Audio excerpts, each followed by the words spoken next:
Hello everyone, welcome to my channel Anvesha Classes. Today we are going to learn 10 simple and easy lines on my hobby. First, my hobby is reading. Second, reading has been my hobby since my childhood. Third, I like to read story books. Fourth, there is a small library in my study room. Fifth, my father brings new book for me. Sixth, my mother helps me read hard words. Seventh, reading helps us in many ways.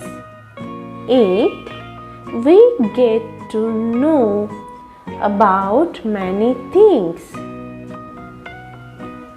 Ninth, it increases our knowledge.